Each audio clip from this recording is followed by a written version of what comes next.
മുഖ്യമന്ത്രിയുടെ മകൾ വീണ വിജയനെതിരായ മാസപ്പടി കേസിൽ അന്വേഷണം തടയാൻ വേണ്ടി ഖജനാവിൽ നിന്ന് ചിലവാക്കിയത് ലക്ഷങ്ങൾ.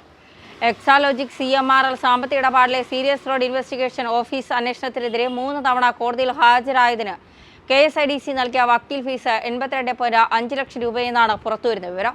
വിവരാവകാശ നിയമപ്രകാരം അപേക്ഷിച്ചപ്പോൾ കോടതി കേസ് നടക്കുന്നുവെന്ന കാരണം പറഞ്ഞ പലതവണ നിഷേധിച്ച വിവരമാണ് അപ്പീൽ അപേക്ഷയിൽ KSIDC പുറത്തുവിട്ടത്. മുതിർന്ന സുപ്രീം കോടതി അഭിഭാഷകൻ CS വൈദ്യനാഥനാണ് കേസിൽ KSIDCക്ക് വേണ്ടി ഹാജരായത്. കേസിൽ KSIDCക്ക് അനുകൂല കോടതി ഉത്തരവ് ഉണ്ടായില്ല. ഒരു സിറ്റിംഗിന് 25 ലക്ഷം രൂപയാണ് വൈദ്യനാഥന്റെ ഫീസ്. ഇത്രയും വലിയ തുക ചെലവാക്കിയതിൽ സംസ്ഥാന വ്യവസായ വികസന കോർപ്പറേഷൻ തലപ്പത്ത് ഉദ്യോഗ തലത്തിലും ഭിന്നതയുണ്ടായിരുന്നു. ലക്ഷങ്ങൾ മുടക്കിയിട്ട് സ്റ്റേ ലഭിക്കാതിരുന്നത് വിമർശന വിധേയമായി. തിരുവനന്തപുരത്തെ KSIDC കോർപ്പറേറ്റ് ഓഫീസിൽ SFIO ഡെപ്യൂട്ടി ഡയറക്ടർ അരുൺ പ്രസാദിന്റെ നേതൃത്വത്തിലുള്ള ഉദ്യോഗസ്ഥ സംഘം പരിശോധന നടത്തിയിരുന്നു. ഇതിന് പിന്നാലെയാണ് കോടതിയെ തിരക്കിട്ട് സമീപിച്ചത്.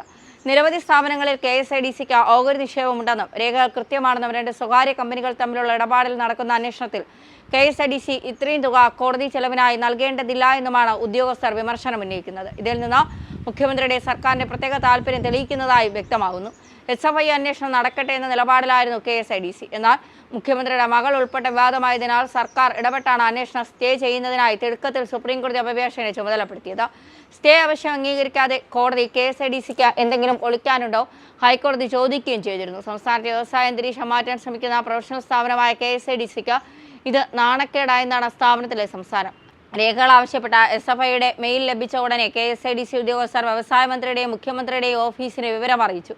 ഉന്നത നിർദ്ദേശത്തെ തുടർന്നാണ് സുപ്രീംകോടതി അഭിഭാഷകനെ നിയോഗിക്കാൻ തീരുമാനിച്ചത്. KSIDC വിവിധ കമ്പനികൾക്ക് ലോൺ നൽകുന്നുണ്ട്. കമ്പനികളുടെ ഓഹരികളിൽ നിക്ഷേപവും നടത്തുന്നുണ്ട്. ഓഹരി നിക്ഷേപത്തിലൂടെ വരുമാനവുമുണ്ട്. 90കളിലാണ് CMRL KSIDC നിക്ഷേപം നടത്തിയത്. CMRL ഡയറക്ടർ ബോർഡിൽ KSIDC പ്രതിനിധിയുമുണ്ട്. നിക്ഷേപമുള്ള മറ്റ് നിരവധി കമ്പനികളിലും KSIDCക്ക് ഡയറക്ടർമാരുണ്ട്.